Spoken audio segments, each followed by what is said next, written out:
একটু শুধু মন দিয়ে খেয়াল করুন, যদি খেয়াল করুন দেখতে পারবেন এই সবুজ প্রকৃতি কি একটা গমের দানা থেকে বা ভুট্টার দানা থেকে, আলুর বীজ থেকে, পেঁয়াজের বীজ থেকে, ধানের বীজ থেকে আল্লাহ তাআলা আবার গাছ জন্মাচ্ছেন এবং সেখানে আপনার সেখান থেকে আবার আমরা ফলন পাচ্ছি। You can't imagine about this process because all of these things are handling by Allah subhanahu wa ta'ala. That's why you cannot imagine about this.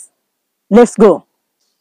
ওই চাঁদ সূরজ আর তারকারাজি, আসমান জমিন আর বৃক্ষরাজি, সাগর ও নদী পর্বতরাজি, সৃজিল তুমি সব তোমারই তো দান। ও গো রহিম রহমান, তুমি মহামহিয়ান। ও গো রহিম রহমান, তুমি মহামহিয়ান। গাছে গাছে দিয়েছ তুমি নানান রকম ফুল ফল, দিগন্ত মিশ্রিত মাঠে মাঠে, দিগন্ত বিস্তৃত মাঠে মাঠে দিয়েছ সবুজ ফসল।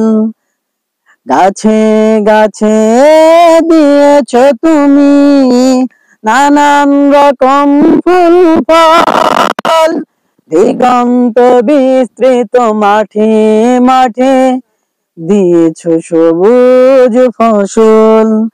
কৃষকের মুখে হাসি, গুলা ভরা ধান, সৃজিল ও গো মালিক তোমারই তো দান।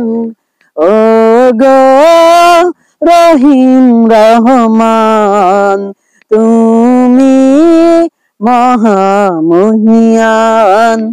ও গো রহিম রহমান, তুমি মহামহিয়ান।